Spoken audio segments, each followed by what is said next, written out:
चीज है।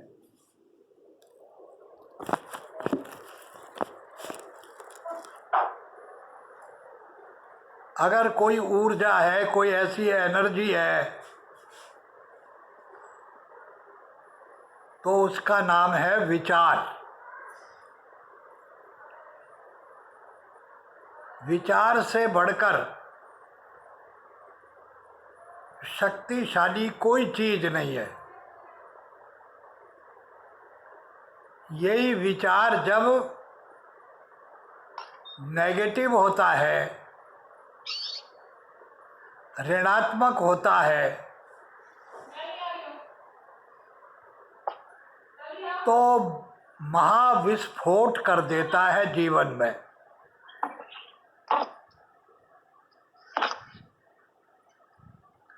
सृजन की, क्रिएटिविटी की अगर कोई पहली सीढ़ी है तो वो विचार है। सर्वनाश का जो प्रारंभ है वो भी विचार है। एक बड़ी सुंदर उक्ति है संस्कृत में, संसार दीर्घ रोगस्य सुविचारो महौषधम। ये संसार रूपी जो संकट है, कष्ट है, संसार रूपी जो प्रॉब्लम है, समस्या है, ये दीर्घ रोग जैसी है। अब 90 साल से ऊंचा तो मैं इस बीमारी को झेल रहा हूं। 60-70 साल से लगभग आप आ रहे हैं, 80 में पहुंच रहे होंगे। दीर्घ रोगस्य, ये जीवन एक दीर्घ रोग है। इसकी एकमात्र औषधि सुविचारा महौषधम। अगर कोई सुप्रीम मेडिसन है, कोई सुप्रीम अगर इसका कोई ट्रीटमेंट है तो एक ही है कि विचार को सुविचार में परिवर्तित कर दो। सुविचार को ब्रह्म विचार में परिवर्तित कर दो। और ब्रह्म विचार का सारभूत तत्व क्या है? समष्टि का विचार करने लगो तो आप समष्टि रूप हो जाओगे।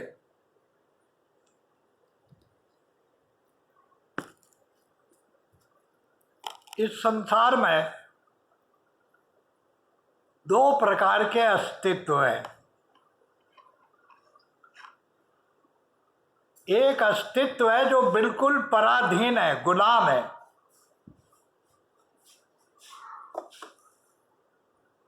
जो सत्ता पूर्ण रूप से गुलाम है, बंधित है, प्रतिबाधित है, कन्फाइंड है, जिसको जरा सी भी स्वतंत्रता नहीं है। स्वतंत्रता का लवलेश जिसमें नहीं है, उस सत्ता का नाम है प्रकृति।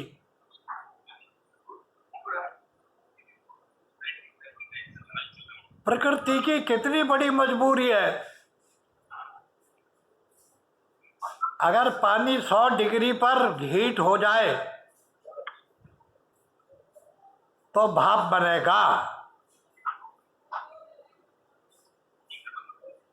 कोई डाउट है क्या कहीं कि बाई चांस बजाय भाप बनने के बर्फ बन जाए?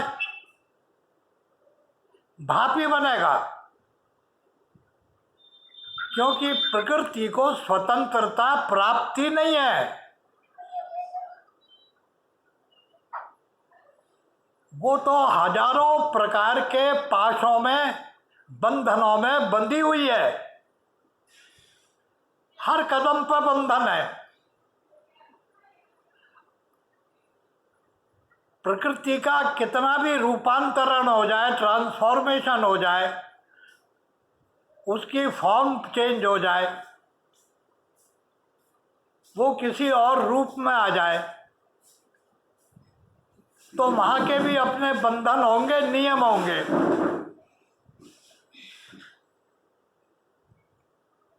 सबसे बड़ी अगर कोई गुलामी की कोई तस्वीर है तो वो प्रकृति है। ये चेतना का बहुत ही ऊपरी आवरण है। ये चेतना का स्थूल रूप है। एनर्जी ही कंसंट्रेट होकर के मैटर बनी है,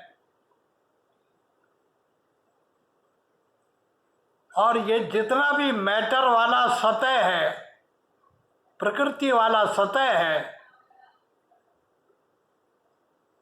ये अपने नियमों में बंधा हुआ है। इसकी परवशताएं हैं, इसकी सीमाएं हैं, इसके बंधन हैं। उन सीमाओं का अतिक्रमण करने का इसमें न सामर्थ्य है, न शक्ति है, न संभावना है। ये जड़ सत्ता है। एक दूसरी सत्ता और है संसार में,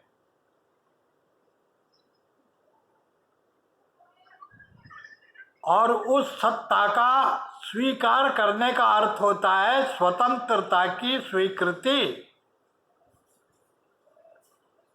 वो है आत्मा। आप चाहे तो ऐसा कर सकते हैं, आप चाहे तो वैसा कर सकते हैं, आप चाहे तो ना ऐसा करें ना वैसा करें, कुछ और कर सकते हैं।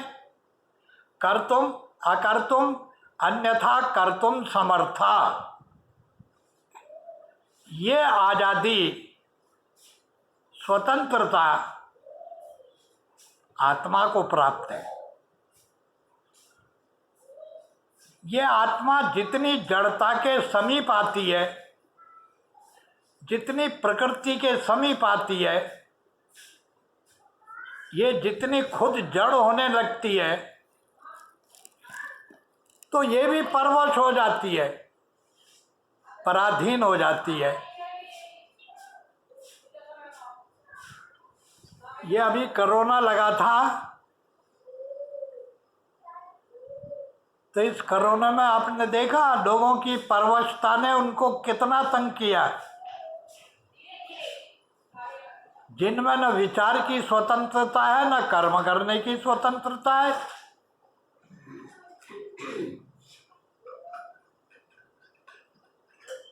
जो अपने आलस्य और प्रमाद के, अपने अहंकार के, झूठी मान्यताओं के बंधन में बंध करके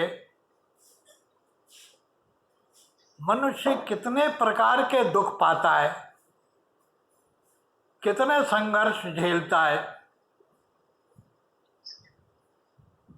जब ज्ञान का सूर्य प्रकाशित होता है, वर्जनाएं टूटने लगती हैं, सीमाएं समझ में आने लगती हैं, तो मनुष्य में एक आत्मबल पैदा होता है। वो उन वर्जनाओं को तोड़कर बाहर निकलता है, सीमाओं से बाहर निकलता है।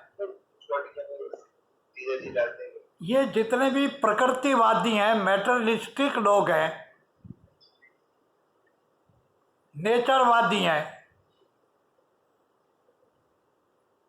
इनका सबसे बड़ा विरोध आत्मवादियों से रहा है।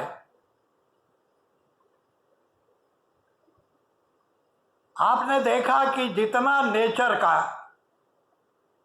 खोज, explore into the nature to discover and find out new laws of nature.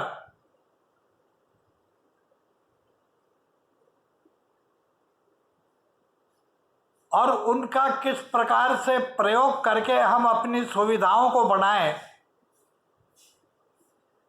विज्ञान इसी में ही तो लगा रहा। परिणाम ये हुआ, विज्ञान की उपासना करने वाले, विज्ञान की साधना करने वाले एक और तो वैज्ञानिक अनुसंधान करते रहे, नई नई सुविधाएं खोजते रहे, आराम तलबी के, ऐश्वर्य के नए नए रास्ते खोलते रहे, तो दूसरी ओर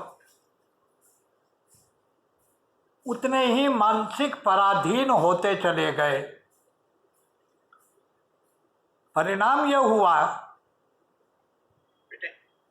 कि मशीनें मालिक ना होकर के मालिक की मालिक हो गई, मालिक मशीनों का नौकर हो गया। लिहाजा जितने प्रकृतिवादी थे ये आत्मवाद के विरोधी हो गए। लोग कहते हैं ना, विज्ञान और आध्यात्म में युद्ध है। युद्ध नहीं है, ये दोनों का पोर्टफोलियो इसी किस्म का है। आध्यात्मिक होने का अर्थ है स्वतंत्रता का उद्घोष करना, अपनी गरिमा को पहचानना, अपनी महिमा को पहचानना, अपनी शक्ति का अनुसंधान करना। और विज्ञान का अर्थ होता है कि अधिक से अधिक नियमबद्ध होना। लोगों ने सोशल साइंस को भी विज्ञान समझ लिया। कम्युनिज्म में क्या हुआ था? यही तो हुआ था कि हम सबको एक कर देंगे, एक से भोग होंगे, एक सी सुविधाएं होंगी, सबको एक ही छत्र छाया में लाया जाएगा। यही तो प्रतिज्ञा थी। मुझे ध्यान आया, रेवाड़ी स्टेशन है एक, दिल्ली जाते हैं जब अलवर से, बहुत पहले की बात है, कोई 40-50 साल पहले की बात होगी। मैं भी उस गाड़ी में जा रहा था तो रेवाड़ी स्टेशन पे एक अंधा भीख मांग रहा था। वो गा भी रहा था और भीख भी मांग रहा था। हर गाड़ी के खिड़की के दरवाजे पे आके वो अपना बजाता था, हाथ से वो पत्थर के 2 टुकड़े थे उनको बजाता, कुछ गाता, और दानवीर लोग कोई 1 पैसा, कोई 2 धेला, कोई 2 अन्नी, कोई 1 अन्नी ऐसी देते होते। यही काम था। देव योग से वो मेरी खिड़की के सामने भी आ गया और 2 पत्थर के टुकड़े लेके बजा रहा था उंगली से और एक गीत गा रहा था। उसकी 2 लाइन मेरे को याद आ गई। वो गा रहा था, कहते हैं कि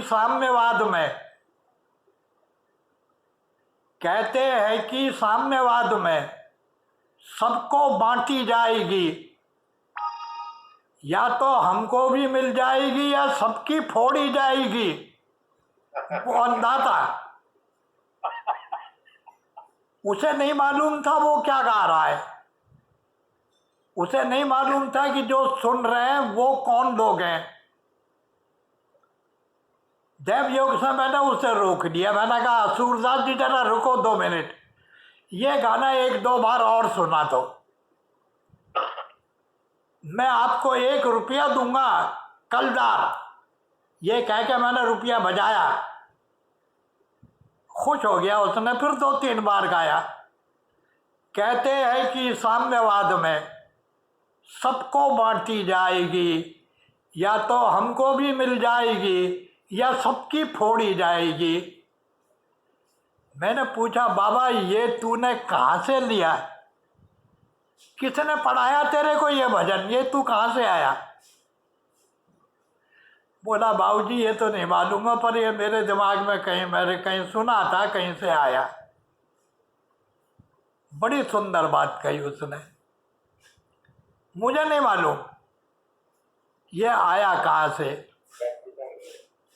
मैं तो इसको गा रहा हूं खाली, मुझे भी नहीं मालूम है इसका अर्थ क्या है।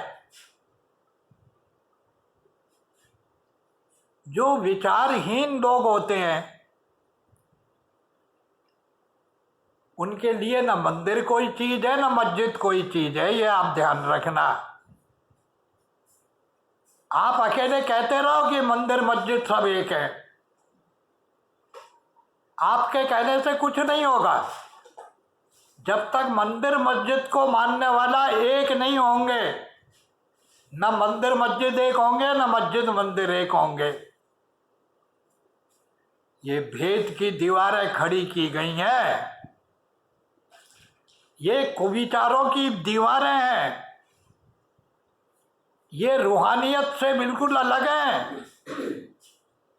इनका ताल्लुक तमीज से हो सकता है, उनकी सभ्यता से हो सकता है, उनके निजाम से हो सकता है, अंधविश्वास से हो सकता है, कल्पनाओं से हो सकता है, पर इसका संबंध रूहानियत से तो नहीं है। जिस दिन रूहानियत के दरवाजे खुलेंगे, न मंदिर मंदिर होगा न मस्जिद मस्जिद होगी, आपका शरीर ही मंदिर होगा, आपका शरीर ही मस्जिद होगी। अगर सजदा होगा तो तुम्हारे दिल में होगा, किसी पत्थर पे नहीं होगा, न किसी पत्थर को चूमना होगा। ये आत्मवाद स्वतंत्रता की बात करता है, इसलिए जितने सांप्रदायिक मतांतर हैं इनको आध्यात्म पसंद नहीं है, इनको सांप्रदायिकता पसंद है, इनको गुलामी चाहिए, बेड़ियां चाहिए। एक तरफ इमाम की हुकूमत हो, एक तरफ खलीफा की हुकूमत हो, एक तरफ नवाब की हुकूमत हो, बगल के मुल्ला की हुकूमत हो। अरे कितनी किस्म की गुलामी भोगोगे। आध्यात्म तो आत्मनियंत्रण का, आत्मशासन का, स्वराज्य का मार्ग है। इसीलिए तो गांधी ने राम राज्य की बात करी थी, साम्य राज्य की बात नहीं करी, समतावादी राज की बात नहीं करी, राम राज की। जैसे राम सबका है ऐसा सब सबके हैं, राम के हैं, सब राम के हैं और राम सबका है। ये रेसिप्रोकल है। तुम ही राम के नहीं हो तो तुम्हारा कौन होगा। तो मैं निवेदन कर रहा था, नेचरवाद में, प्रकृतिवाद में संकीर्णता होती है, नियमबद्धता होती है, पराधीनता होती है। वहाँ कोई अधिकारी होता है, वहाँ पुरस्कार होते हैं, वहाँ पर अपमानित भी होते हैं, सजा भी होती है, सजा भी होती है, दंड भी मिलते हैं। लेकिन रूहानियत में, आध्यात्म में ऐसा कुछ नहीं होता। जो आध्यात्म को मानते हैं उनका न नरक होता है न स्वर्ग होता है, न मरने के बाद होता है न मरने के पहले होता है। वो तो हमेशा आनंद में स्थित होता है, क्योंकि वो सच्चिदानंद का उपासक होता है। वो स्वर्ग में भी आनंद है तो वहाँ नरक में भी आनंद है। वहाँ आनंद मुख्य तत्व होता है, सुख और दुख मुख्य तत्व नहीं होते। तो मैं निवेदन कर रहा था, अगर इस प्रकार की आध्यात्मिक बात कहीं हमें मिलती है तो वेद में मिलती है। सचमुच वेद एक ऐसा अद्भुत ग्रंथ है जो कहीं ये दावा नहीं करता कि मुझको मानोगे तो तुम्हारा उद्धार होगा और मुझसे तुम बिछुड़ जाओगे तो मर जाओगे, नरक में जाओगे, ऐसा नहीं है। वेद में स्वर्ग मरने के बाद होता ही नहीं, न नरक मरने के बाद होता है। मुझे ध्यान आया, स्वामी दयानंद से किसी ने पूछा कि स्वर्ग किसको कहते हैं, कब मिलता है, तो कहा कि सुख विशेष का नाम स्वर्ग है और नरक किसका नाम है, दुख विशेष का नाम है। जब ज्ञान विशेष होता है तो जीवन स्वर्ग में हो जाता है, और जब हम ज्ञान विशेष में होते हैं तो जीवन नरक हो जाता है। एक अस्तित्व है जो बिल्कुल पराधीन है, गुलाम है। प्रकृति तो गुलाम, यही तो मैं कह रहा हूँ। और आत्मा का स्वीकार करने का अर्थ है स्वतंत्रता को स्वीकार करना। ये स्वतंत्रता केवल आत्मा को प्राप्त है, प्रकृति को प्राप्त नहीं है। इसीलिए हम जड़ नहीं होना चाहते। जिसको मैं निवेदन कर रहा था स्वतंत्रता नहीं है कि इन नेचरवादियों में और आध्यात्मिकों में, आप सुन लो पहले, सुन लो पहले, कुछ आवाज सत्ता का नाम है प्रकृति। क्या हो गया? प्रकृति की कितनी बड़ी मजबूरी है। प्रकृति मजबूरी नहीं है, प्रकृति मजबूर है। हीट हो जाए, प्रकृति की मजबूरी नहीं है, प्रकृति मजबूर करती है। इसीलिए जिनकी प्रकृति हो जाती है पीने की, मजबूर हो जाते हैं। जिनकी प्रकृति क्रोध की होती है वो क्रोध के गुलाम हो जाते हैं। जिनकी प्रकृति में लालच होता है वो लालची हो जाते हैं। ये प्रकृति को गुलाम बनाती है। प्राप्ति नहीं है। और जब इस प्रकृति से आदमी दूर निकलता है, पाशों में, बंधनों में बंधी हुई है। है? हर कदम पर क्या हो रहा है? आप बोलिए, इसको बंद कर दीजिए। है? इसको बंद कर दिया। अब चलिए, अब ठीक आएगा। हेलो, अब ठीक आएगा, बोलिए। अरे आवाज आ रही है कि नहीं? नहीं आ रही? आ रही है, आ रही है, आ रही है। बढ़िया। अब ठीक है। मैंने जो अब तक बोला वो समझ में आया ना? हाँ, बहुत बढ़िया। सुन तो लिया, समझ में नहीं आया। है? सुन लिया, बहुत अच्छा लगा। नहीं, हमारे यहाँ रिपीट हो रहा था। समझने के लिए एक और ट्यूशन लानी पड़ेगी आपका। खैर, मैं अपनी बात को, अपने विषय को वहाँ ले चलूँ कि प्रकृति के समीप जाने से प्रकृति के अवगुण हमें आ जाते हैं। प्रकृति को स्वतंत्रता प्राप्त नहीं है, ये पराधीन है, कन्फाइंड है, और इसका दायरा बड़ा संकुचित है। और आत्मा के अंदर करूँ न करूँ ये विवेक है, ये दोनों में अंतर है। तो मैं यही निवेदन कर रहा था कि आध्यात्मवाद इस्लाम में आया जब सूफीइज्म लेकर के, तो क्या हाल किया था सूफी फकीरों का लोगों ने। अनल हक कहने पर फांसी पे लटका दिया था मंसूर को। आध्यात्म को न इस्लाम पसंद करेगा न हिंदू करेंगे, ये दोनों पसंद नहीं करेंगे। इन्हें मंदिर मस्जिद चाहिए और जिंदगी भर लड़ाई चाहिए, ताकि ये कौन कहने का मौका मिले कि हम सब एक हैं। तो मैं आपसे निवेदन कर रहा था कि आत्मवादियों का जो विशेषता है वो स्वतंत्रता का उद्घोष है। आध्यात्मिक होने का अर्थ है कि मैं प्रकृति का गुलाम नहीं हूँ, प्रकृति के नियम मुझ पर काम नहीं करेंगे, मैं अपनी सत्ता से अपने नियमों का पालन करूँगा। और चेतना का एक ही नियम है कि न सुख हो न दुख हो। सुख और दुख दोनों से मुक्त हो करके जो निर्द्वंद अवस्था में है, द्वंद्व रहित अवस्था में वो आध्यात्म में बैठा है, उसको न पाप होता है न पुण्य होता है, न वो स्वर्ग जाता है न नरक जाता है, वो होश में रहता है, जहाँ पर है वहीं रहता है। और जैसी जगह छोड़ता है, जिस हालत में अपने को छोड़ता है, उसी हालत से फिर जीवन की यात्रा को प्रारंभ करता है।